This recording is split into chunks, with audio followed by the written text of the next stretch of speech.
Filipenses.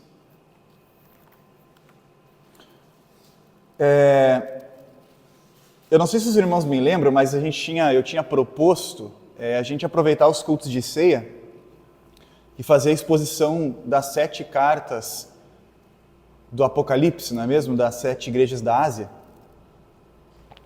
Só que acontece que o texto de Filipenses 2 caiu muito bem para o culto de hoje. Então a gente vai, a partir da próxima ceia, continuar nossa série de exposições das igrejas da Ásia. Só que hoje a gente vai ficar com a sequência do texto mesmo, visto que ele encaixou muito bem para um culto de ceia aqui, e Deus tem algo grandioso para falar com a gente nessa manhã.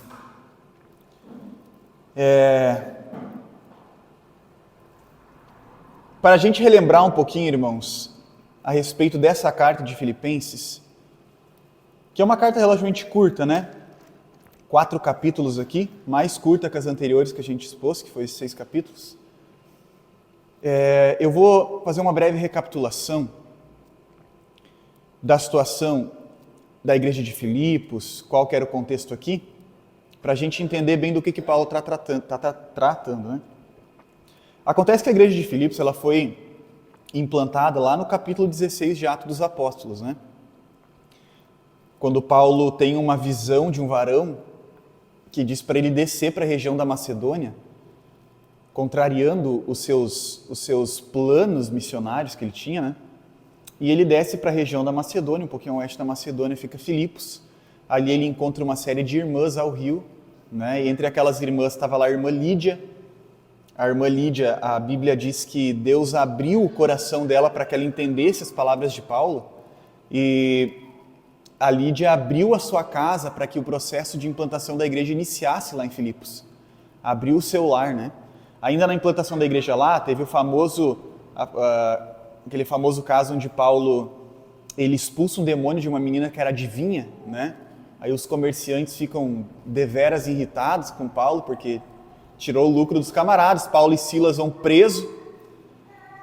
Perto da meia-noite daquele dia, eles começam a orar e louvar a Deus, e Deus arrebenta as cadeias das prisões, converte o carcereiro.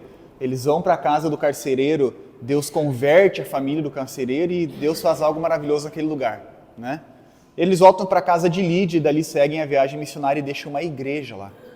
E Paulo inicia a carta dizendo assim, que se alegra com as memórias que ele tem da igreja de Filipos, né? De todas essas coisas maravilhosas que Paulo vivenciou com aquela igreja. Ainda no capítulo de número 1, irmãos, Paulo demonstra uma grande alegria à igreja, porque a igreja de Filipos é uma igreja extremamente missionária, no sentido de ajuda, né, ao ministério de Paulo. Então, no capítulo 4, verso 2, aqui da mesma carta, Paulo vai dizer que a igreja de Filipos foi a única que ficou com ele desde o início, de quando ele iniciou o ministério, a única igreja que, por volação, por boa vontade, por sinceridade, contribuiu ao ministério de Paulo. Ontem eu falava isso lá em casa e eu falei, olha que interessante, porque um dos motivos de Paulo ter escrito a segunda carta aos Coríntios é porque ele não aceitou a oferta dos irmãos de Corinto. Ainda Paulo vai escrever lá na segunda carta se justificando e falou assim, ninguém vai me tirar a glória de não ter sido pesado para vocês. E a gente, tu veja bem, a questão nunca é a grana, né? Mas a questão sim é por que a pessoa está ajudando. E de uma igreja Paulo aceita com alegria porque sabia que era para o reino de Deus, com sinceridade, e de outra igreja Paulo não quer aceitar. Esse camarada vão me dar dinheiro aí, depois como é que vai funcionar? O que eles vão me pedir em troca? Estão usando isso como barganha, e aí? Né? Então Paulo, no caso de Filipos, fica muito alegre em relação à contribuição que os irmãos têm dado. Ele vem falar assim, irmãos, isso aí que vocês estão fazendo comigo se chama constância. Isso é um fruto do Espírito, porque eu estou certo que aquele que começou a boa obra em vocês, certamente há de completá-la. E Paulo trata sobre esse assunto, fala de sua alegria, e ainda no capítulo 1 ele diz assim, eu sei que tem alguns irmãos entre vocês que estão suscitando tribulações às minhas cadeias. Alguns irmãos que disputando dizem que é algo muito ruim esse sofrimento que eu tenho atrás de cadeias por causa de vós, mas deixa eu dizer uma coisa para vocês, não é não. Na verdade, meu coração se enche de alegria quando eu sofro por causa da igreja. E aí, aqui no slide, a gente colocou qual que é a sua perspectiva do sofrimento na sua vida, né? Porque a perspectiva do sofrimento, do ponto de vista de Paulo, era totalmente diferente do que a sociedade prega para nós hoje. Por causa de Cristo, o coração dele se transbordava de alegria. E no final do capítulo de número 1, ele ainda vai, em 2 versos, lá no 28 e 29, ele vai dizer: porque, irmãos, o que para eles é evidência de perdição, para nós é evidência de salvação. Porque nos foi dado a graça de padecer em nome de Cristo e não somente em crer nele. Então Paulo vai finalizar o capítulo de número 1 falando a respeito desse sentido do sofrimento e já introduzindo um assunto aqui da unidade da igreja, né? Porque veja bem, lá no verso de número 27 do capítulo 1, ele vai dizer assim, ó: vivei acima de tudo por modo digno do evangelho de Cristo, para que, indo ver-vos, estando ausente, ouça no tocante a vós outros, que estáis firmes num só espírito, numa só alma, lutando juntos pela fé evangélica. Então Paulo provavelmente vai tratar de um pequeno, apesar de ser uma igreja extremamente missióloga, né, uma igreja que contribui para a missão, provavelmente tinha alguns probleminhas de divisão lá. Lá no capítulo de número 3 ou 4, capítulo de número 4, Paulo vai falar de 2 irmãs, que é Evódia e Sintique, esse nomezinho difícil do grego lá, né? E ele vai apelar para que elas andem em união, né? E ele vai tratar aqui na carta com problemas de partidarismo e divisão e obras por vanglória dentro da igreja. Então, apesar de ser uma igreja que alegra o coração de Paulo, Paulo vai dizer assim para os meus irmãos, assim, ó: eu estou extremamente alegre com vocês, só que eu quero que vocês completem a minha alegria. Lá no verso 2 ele vai dizer assim: completem a minha alegria, de modo que penseis a mesma coisa, tenhais o mesmo amor, sejam unidos de alma e no mesmo sentido. Então Paulo vai introduzir essa questão da unidade, né? E a palavra hoje, irmãos, ela é relativamente simples, porque Paulo já tinha tratado desse assunto na carta que a gente estudou anteriormente. A gente volta aqui para o capítulo 4 de Efésios, a perícope ali está escrito unidade da fé. Os irmãos bem lembram que Paulo vai dizer assim: rogo-vos, pois, eu, prisioneiro do Senhor, que andeis de modo digno à vocação que fosse chamados. Aí ele diz: com toda humildade, mansidão, longanimidade, suportando-vos uns aos outros em amor, esforçando-vos diligentemente para preservar o vínculo da paz, né? Porque é somente um espírito que fosse chamados numa só esperança. E Paulo ainda vai dizer assim, ó: Deus deu dons à igreja, ministérios, uns para profeta, outros para mestres, outros para apóstolos, para que essa unidade seja promovida. Ainda na ocasião, eu falava para os irmãos que os ministérios dados à igreja devem promover unidade, não disparidade, né? Os ministérios dados à igreja não devem promover supercrentes famosos, não, eles devem promover unidade. E além disso devem promover a edificação da igreja também. É o que Paulo vai tratar no capítulo 4 de Efésios, e agora, 3 capítulos depois, na sequência das Escrituras, ele vai voltar a tratar desse assunto, porque provavelmente esse partidarismo, essa divisão em grupos aí, dado possivelmente por Evódia e Sintique, meu Deus, que nomezinho difícil, estava acontecendo lá. Então Paulo vai dizer assim: irmãos, completem a minha alegria. Só que interessante é que Paulo vai falar assim: irmãos, olha só, lá no verso de número 1, tá? Ele vai iniciar dizendo que se há algumas características da igreja, se de fato eles são de Deus, eles completem a alegria de Paulo nesse sentido. Então agora nós entramos na leitura do texto, entendendo certinho o que de fato está acontecendo, e a gente vai expor aqui aos irmãos. Verso de número 1, capítulo 2. Se há, pois, alguma exortação em Cristo, alguma consolação em amor, alguma comunhão do Espírito, se há entranhados afetos e misericórdias, completai a minha alegria de modo que penseis a mesma coisa, tenhais o mesmo amor, sejais unidos de alma, tendo o mesmo sentimento, nada façais por partidarismo ou vanglória, mas por humildade, considerando cada um os outros superiores a si mesmo. Não tenha cada um em vista o que é propriamente seu, senão também cada qual o que é dos outros, né? E aqui isso aqui não é no mau sentido, né? De ficar bisbilhotando a vida dos outros, não, é de se preocupar, irmãos. Tende vós o mesmo sentimento que houve em Cristo, pois ele, subsistindo na forma de Deus, não julgou por usurpação o ser igual a Deus, antes a si mesmo se esvaziou, assumindo a forma de servo, tornando-se em semelhança de homens, e reconhecido em figura humana, a si mesmo se humilhou, tornando-se obediente até a morte, morte de cruz. pelo que também Deus o exaltou sobremaneira e lhe deu o nome que está acima de todo nome, para que ao nome de Jesus se dobre todo o joelho nos céus e na terra e debaixo da terra, e toda língua confesse que Jesus Cristo é o Senhor, para a glória de Deus Pai. Assim, pois, amados meus, como sempre obedecestes, não só na minha presença, porém muito mais agora na minha ausência, desenvolvei a vossa salvação com temor e tremor, porque Deus é quem efetua em vós tanto o querer como o realizar, segundo a sua boa vontade.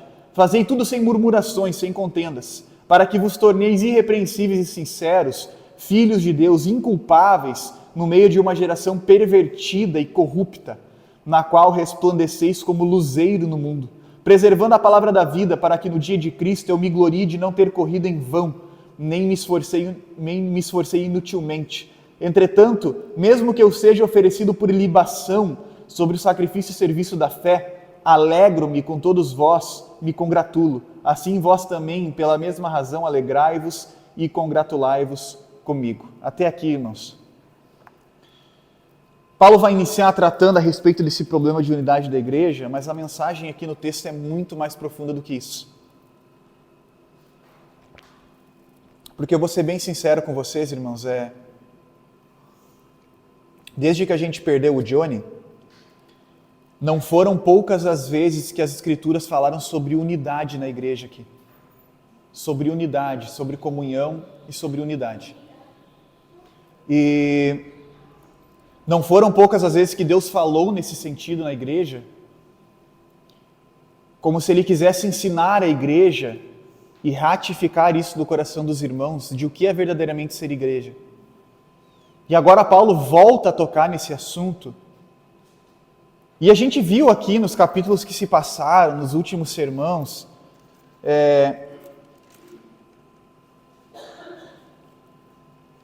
sobre a responsabilidade pessoal e multa, lá no capítulo 6 de Efésios, capítulo 4 de Efésios, né, os capítulos de Gálatas que falam sobre isso. E agora Paulo volta a falar desse assunto,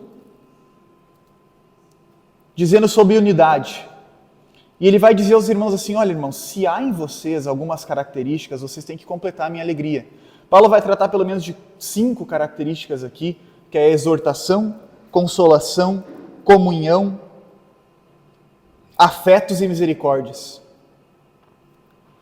E aí é muito simples a gente entender, porque se a gente se basear na interpretação disso aqui lá em 1 Coríntios 13, que fala a respeito do amor, do que de fato é o amor e como o verdadeiro amor ele procede na vida do cristão, a gente entende que na igreja tem que ter exortação, porque o verdadeiro amor ele corrige, né?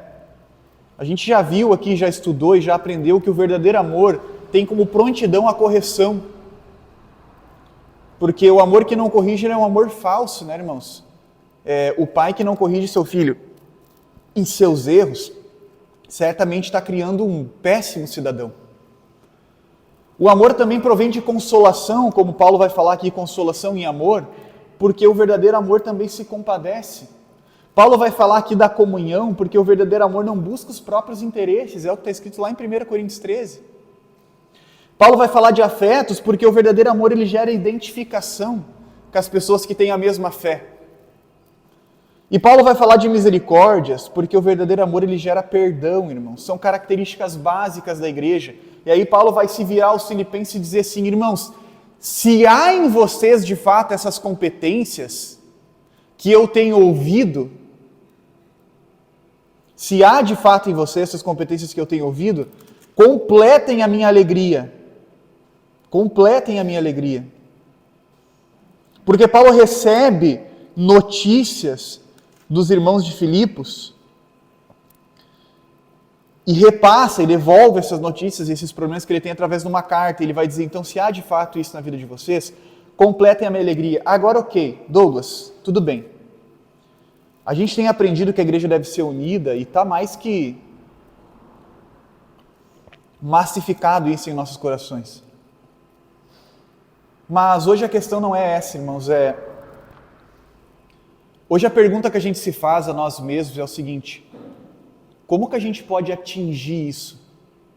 Como que de fato a gente pode atingir esse status de pessoa que dá outra face, que se dobra, que tem por precioso mais o irmão que está ao seu lado do que a si mesmo?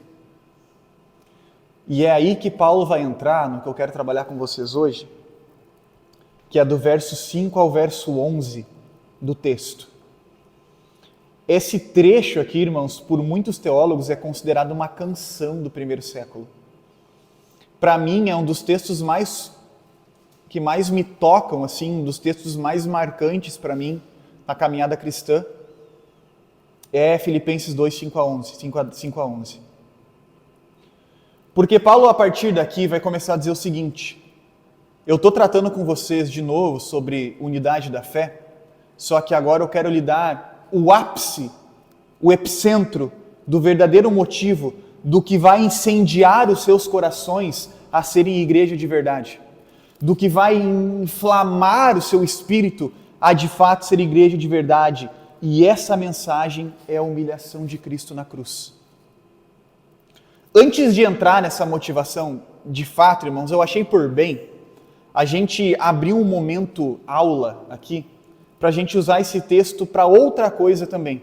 Além de ser a explicação da verdadeira motivação do crente quanto o ser cristão, é defender a deidade de Cristo. O que é a deidade de Cristo? Deidade de Cristo é a divindade de Cristo, né? A doutrina da deidade de Cristo é a doutrina que diz que Jesus é Deus. Ela é uma doutrina fundamental da igreja cristã. E nos últimos tempos, irmãos, essa doutrina tem sido muito atacada. Essa verdade tem sido muito atacada. Eu considero que nós vivemos hoje num mundo pós-cristão, principalmente na parte da Europa, né? E tende-se a entender cada dia mais um processo de naturalização das verdades bíblicas. Por exemplo, o jardim do Éden não é literal. Gênesis 1 não é literal. Vocês têm que entender que isso aqui é linguagem figurativa. Por exemplo, quando Moisés passa com o povo pelo Mar Vermelho, não é que o mar se abriu. Na verdade, a maré estava baixa. Está entendendo? E daí eles conseguiram passar. E aí tu começa a iniciar um processo de naturalização das Escrituras e você para de crer num Deus sobrenatural. Você para de crer num Deus que faz milagres, um Deus que não habita no nosso mundinho, que está além, que está fora de nós. A palavra em grego para tempo de Deus é kairos. Não é a palavra cronos, que é colocada para o tempo dos homens, que é uma palavra que está sujeita a passado, presente e futuro. Deus está fora. Deus habita num tempo chamado eternidade. E os nossos 2 quilos de cérebro não vão conseguir entender isso aí. Deus não vive no nosso mundinho. E aí os irmãos, dentro desse sentido, vão falar assim: não, Jesus não era filho de Deus, Jesus não era Deus. Jesus era um grande, filósofo da sua época, um rabino muito conhecido entre os judeus. Mas Jesus não era de fato Deus. Bom, não é isso que a Bíblia diz. Paulo vai iniciar aqui dizendo assim, tende em vós o mesmo sentimento que teve em Cristo Jesus, que sendo em forma de Deus, não teve por usurpação o fato de ser igual a Deus. A palavra forma no grego significa da mesma essência, da mesma natureza. Ele, mesmo sendo Deus, não usou isso por usurpação. Cristo é o Filho de Deus e é o Deus vivo entre nós. Lá em Colossenses 2,9, Paulo vai dizer que em Cristo habita corporalmente, fazendo menção à sua vida na terra, toda a plenitude da divindade. Que em Cristo habita toda a plenitude da divindade. Vamos voltar lá para João capítulo de número 1, onde ele diz assim, no princípio era o Verbo, e o Verbo estava com Deus, e o Verbo era Deus. Cristo Jesus é Deus encarnado na terra. Cristo Jesus é o Filho do Deus vivo. É o que Isaías lá, 3.000 anos antes, vai profetizar, dizendo assim, um menino nasceu como um filho se nos deu, e ele será chamado Deus forte, Pai da eternidade. Deus forte, Pai da eternidade. Estejam preparados, irmãos, para defender a vossa fé nesse sentido, porque é forte o levante do inimigo nesse sentido de processo de naturalização das Escrituras. Eu dei esse nome agora, mas nem sei se é assim que se chama, né? Mas isso provavelmente pode se chamar liberalismo teológico também. Da forma que as pessoas tentam achar uma explicação plausível e científica para tudo das Escrituras, mas isso dizer, a Escritura não é científica. As Escrituras é sobrenatural. Isso é uma das coisas que a gente pode tomar para si desse texto aqui, é defender a deidade de Cristo. Defender que Cristo é o Deus vivo encarnado na terra. Agora Paulo vai fazer esse apoio a essa doutrina, como pois bem vai usar essa mesma verdade para motivar os irmãos a serem igreja de fato. Fechemos os nossos parênteses aqui de modo aula, né?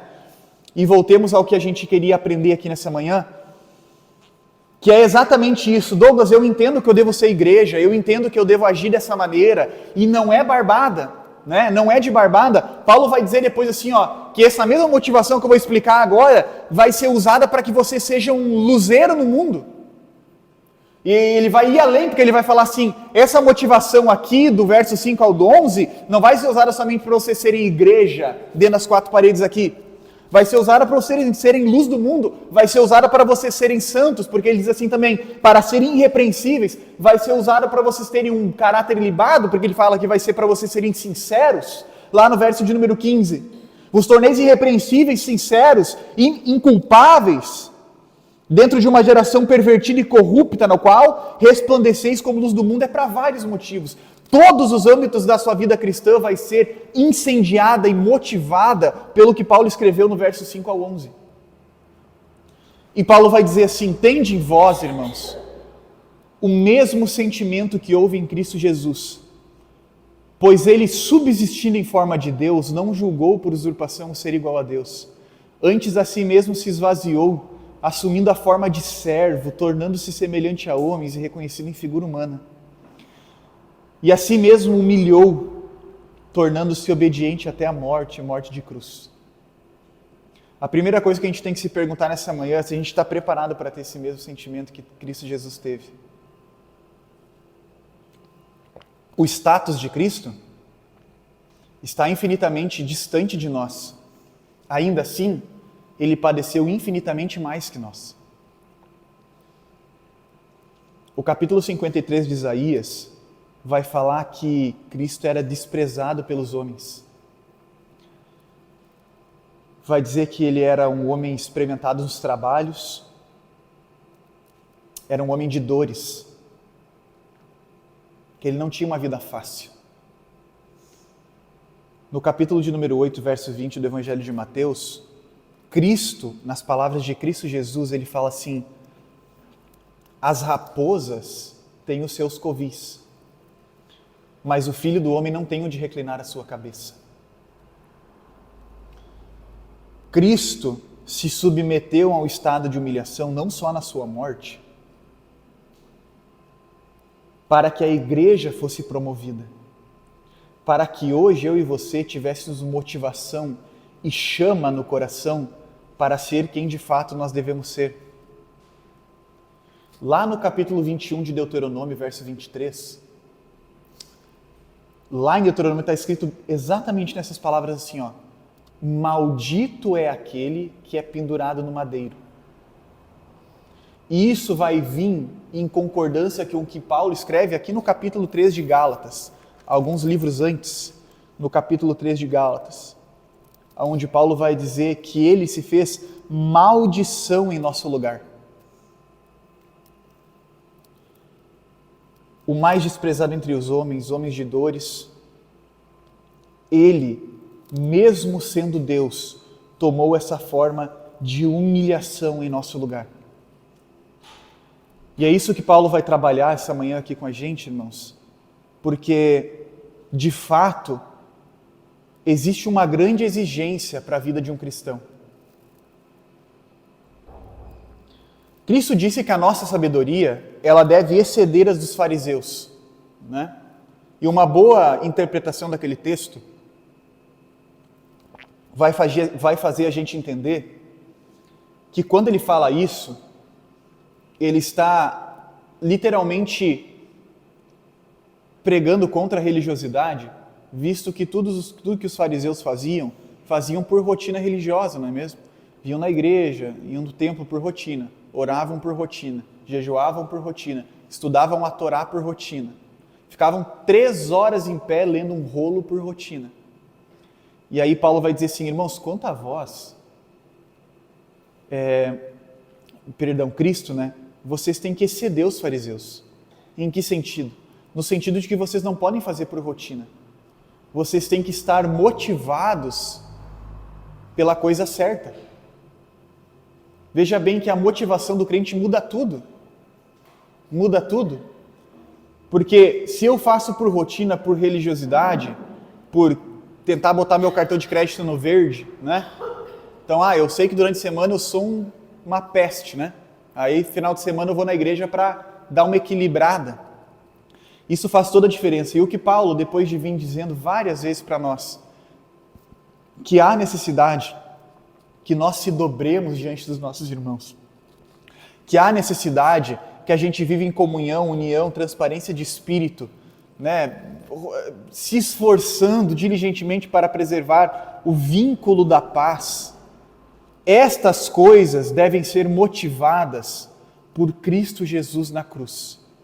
Se Cristo Jesus na cruz, irmãos, não motivar você para caminhar em todos os âmbitos da sua vida, nenhum dos âmbitos da sua vida vai fazer sentido. A única forma de você ser útil na sociedade é tendo Cristo nas suas ações, é tendo o sentimento que teve em Cristo, como Paulo vai dizer, tende em vós o mesmo sentimento que teve em Cristo Jesus, de esvaziamento, de humilhação, porque senão os meus trabalhos não fazem sentido, ainda que eles sejam os melhores, a única coisa que vai trazer sentido à minha vida é Cristo Jesus, o sentimento que teve em Cristo Jesus. Ainda Isaías, no capítulo 53, vai falar assim, que nós andávamos como ovelhas desgarradas, sem propósito. Essa semana um amigo meu tentou tirar a vida. E quando ele foi no médico, quando ele foi questionado, veja bem, ele tinha uma vida, do ponto de vista da sociedade, muito boa. Tinha uma família ao seu lado, tinha um emprego estável. E quando ele foi questionado do porquê que ele tentou tirar a vida, ele falou assim, eu sinto um vazio no meu peito, uma lacuna, uma falta de sentido, uma falta de propósito. E aí Isaías vai falar no capítulo 53 assim, vocês eram assim, como ovelhas desgarradas, andando sem sentido e sem pastor. E Cristo veio no seu estado de humilhação na cruz e tomou vocês para si, lhe dando sentido na vida em todos os âmbitos. Veja bem, se você hoje tem paz, irmãos, é porque Cristo sofreu o castigo. Se você hoje é saudável, tem uma vida tranquila, é porque você foi sarado por Ele. As Escrituras dizem, pelas suas pisaduras foste sarados. Se você hoje não é considerado mais um transgressor, não é mesmo? É porque foi pelas feridas dele, é o que as Escrituras dizem.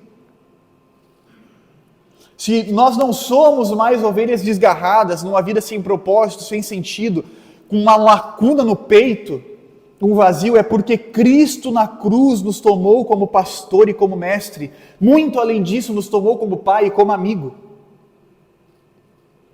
E hoje, Paulo quer dizer para nós que toda a nossa vida de unidade cristã deve ter Cristo humilhado na cruz como motivação. Porque não adianta a gente vir aqui e ficar pregando, você tem que ser assim, tem que agir dessa maneira, tem que ser assim, tem que ser assim, tem que ser assim. Chega uma hora que você fala assim, eu não consigo ser assim. Veja bem, a Bíblia diz que tudo que você fazer tem que fazer para a glória de Deus. Tudo que você for fazer tem que fazer para a glória de Deus. Você pega toda a doutrina de Cristo no Novo Testamento, tu se apavora, porque Cristo vai dizer assim, está escrito na lei que aquele que tomar a mulher do outro é adúltero, mas deixa eu dizer um negócio para vocês, se você somente desejar a mulher, você já é adúltero. E aí tu começa a ler o que Cristo fala e fala assim, eu não consigo cumprir isso aqui. E a gente vem na púlpito aqui e fica falando assim, ó, tem que ser assim, tem que ser assim, tem que ser assado. E agora o que Paulo vai falar para nós é o seguinte, você não vai conseguir cumprir mesmo. E é por isso que você precisa de Cristo Jesus. E é por isso que a humilhação de Cristo na cruz faz sentido para nós. Faz sentido para as nossas vidas. E aí no verso de número 15, Paulo vai dizer o seguinte, para que vos torneis irrepreensíveis e sinceros, filhos de Deus, inculpáveis no meio de uma geração pervertida e corrupta, no qual resplandeceis como luzeiros no mundo. E aí, como eu falei antes, irmãos, o que Paulo está dizendo aqui é que a motivação das nossas vidas, Cristo humilhado no madeiro, pelo menos em 3 níveis Cristo se humilhou, não é mesmo?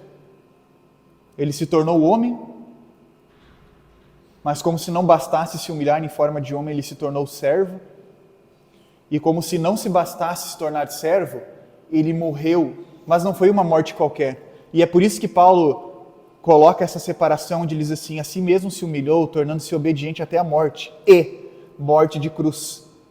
Porque a morte de cruz, irmãos, até hoje é entendida como a morte mais sofrida e mais humilhante da história. As pessoas ficavam horas penduradas no madeiro, sufocando, sendo cuspidas e humilhadas.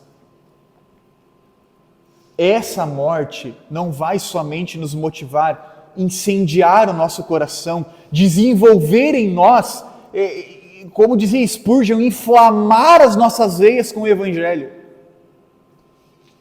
Mas também irá no sentido de tornar-nos uma igreja unida, não é mesmo? Que é o que Paulo vai tratar aqui no início do verso 2. E não é somente isso, irmãos. É para todos os âmbitos. É para tornar vocês irrepreensíveis. É para tornar vocês sinceros. É para tornar vocês inculpáveis. E é para tornar vocês luzeiros no meio a um mundo pervertido e corrupto. E vejamos bem se isso não faz sentido nas nossas vidas. Quando a gente sai para fora e vê como a coisa está pior a cada dia. Se Cristo não for a nossa motivação, nunca dará certo. Eu já comentei com a Jéssica várias vezes, a gente chega em pessoas com problemas, ou vê pessoas com problemas, cheio de problema na vida, e problema no casamento, problema financeiro, e você olha para aquela pessoa e fala assim, não adianta eu querer te dar uma aula de coach, de finanças, não adianta eu querer te levar para uma palestra de como que deve ser um casamento. Você precisa de Cristo. Você precisa de Cristo. Enquanto o sentimento de Cristo não habitar em vossos corações, a partir daqui nada vai funcionar. Nada vai funcionar. Tende vós primeiro o mesmo sentimento que houve em Cristo Jesus. Aí então, conforme a vossa caminhada na fé, a gente vai se aperfeiçoando. A gente vai arrumando um erro aqui, ajustando uma coisa ali, mas sem Cristo, sabe por que não dá? Porque a pessoa nunca vai ter motivação para mudar.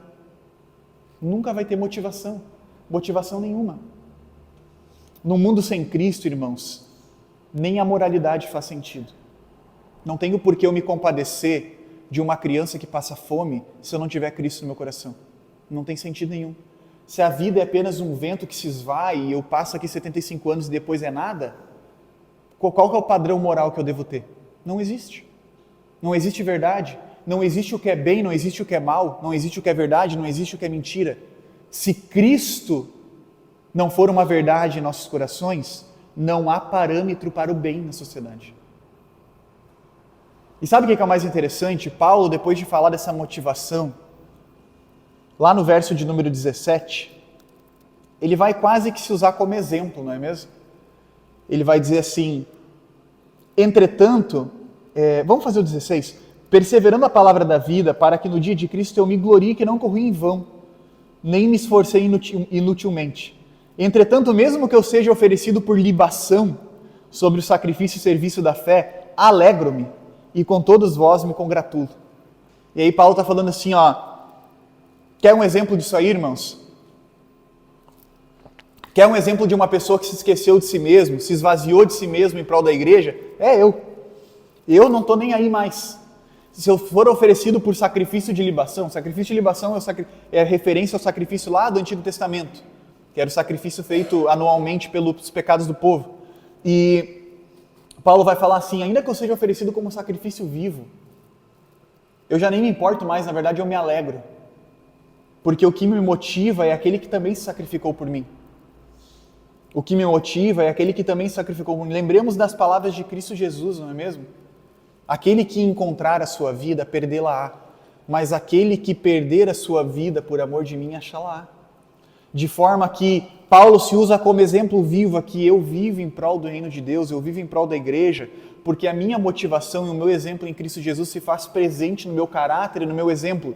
De forma que se eu for oferecido à morte agora, irmãos, já não me importo mais, não tenho minha vida por valiosa. A gente acabou de passar pelo capítulo 2 de Efésios, alguns domingos atrás, e Paulo vai dizer, perdão, não foi o capítulo 2 de Efésios, voltemos aqui, capítulo 1 de Filipenses, no domingo passado. Porque na verdade para mim, irmãos, morrer é lucro. Agora veja como faz sentido o que Paulo fala, mas na verdade se a minha vida na carne foi proveitosa para vocês, então já não sei mais o que eu devo desejar. Grande é a minha vontade de estar com Deus, mas se a minha vida na carne tem alguma utilidade para vocês, então acho que eu vou ficar na carne mesmo. E na carne no sentido de estar vivo, né? Não estar em pecado. Então veja bem como Paulo vai usar o exemplo de Cristo como motivação total para o seu ministério. E vai usar isso para motivar os irmãos a serem igreja, e não somente serem igreja, a serem irrepreensíveis, sinceros, todos os âmbitos da vida. Cristo deve ser a sua motivação para você ser um empregado, um empregador, um aluno, um professor, seja lá o que você for. Porque ainda que você tenha um trabalho mais honroso que você possa imaginar, ele é inútil sem Deus. Ele é inútil. Sem Deus ele é totalmente inútil. Lembremos-nos da história do menino que queria pegar o carro do pai para sair com os amigos, e o pai pediu ele para que ele lavasse o carro antes de sair, né? E o menino ficou brabo, teimou, e o pai falou assim, só vai sair se tu lavar o carro. Aí um dia antes de sair com os amigos, o guri foi lá, lavou o carro, né? Brabo, reinando, com o beiço lá no chão. E foi e saiu. E é exatamente assim que as nossas obras se tornam, obrigado, que as nossas obras se tornam inúteis diante de Deus quando não forem com o sentimento de Cristo Jesus. Porque a gente chega e faz as obras de Deus, só que não foi porque o Pai pediu, é porque nos convém fazer. Não foi porque eu queria honrar o meu Pai com a obra que eu fiz, foi porque me convém, eu precisava de uma coisa e eu fiz. Aí eu uso o reino de Deus como barganha para a minha própria vida. Eu uso o meu trabalho para me enriquecer, não para glorificar a Deus. Eu uso os meus estudos para bancar despertão e não para glorificar a Deus. Veja como tudo perde sentido se Cristo não for a motivação de todos os âmbitos da nossa vida.